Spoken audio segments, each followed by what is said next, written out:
Matthew chapter 9.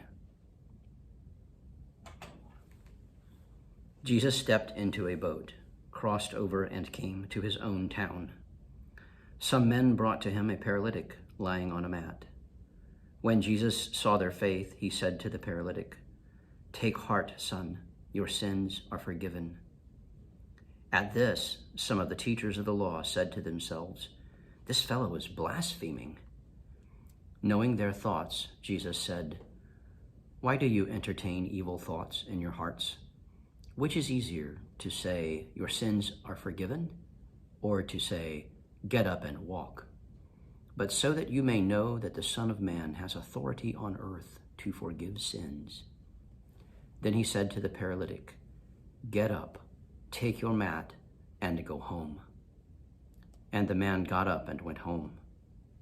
When the crowd saw this, they were filled with awe, and they praised God who had given such authority to men. As Jesus went on from there, he saw a man named Matthew sitting at the tax collector's booth. "Follow me," he told him, and Matthew got up and followed him. While Jesus was having dinner at Matthew's house, many tax collectors and sinners came and ate with him and his disciples. When the Pharisees saw this, they asked his disciples, "Why does your teacher eat with tax collectors and sinners?" On hearing this, Jesus said, "It is not the healthy who need a doctor, but the sick. But go and learn what this means. I desire mercy, not sacrifice. For I have not come to call the righteous, but sinners." Then John's disciples came and asked him, "How is it that we and the Pharisees fast, but your disciples do not fast?" Jesus answered, "How can the guests of the bridegroom mourn while he is with them? The time will come when the bridegroom will be taken from them. Then they will fast.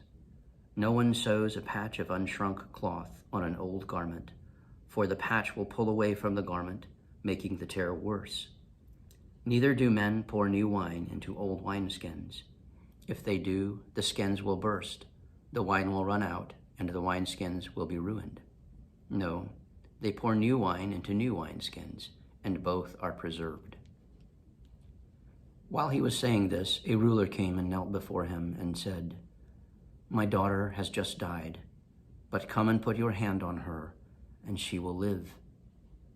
Jesus got up and went with him, and so did his disciples.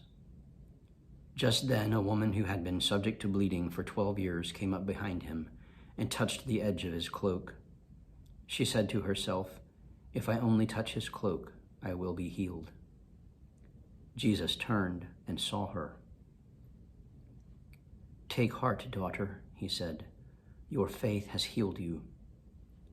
And the woman was healed from that moment.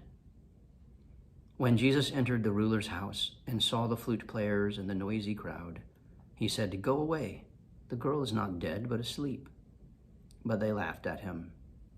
After the crowd had been put outside, he went in and took the girl by the hand, and she got up.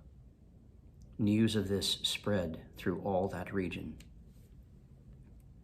As Jesus went on from there, 2 blind men followed him, calling out, "Have mercy on us, Son of David." When he had gone indoors, the blind men came to him, and he asked them, "Do you believe that I am able to do this?" "Yes, Lord," they replied. Then he touched their eyes and said, "According to your faith will it be done to you." And their sight was restored. Jesus warned them sternly, "See that no one knows about this." But they went out and spread the news about him all over that region.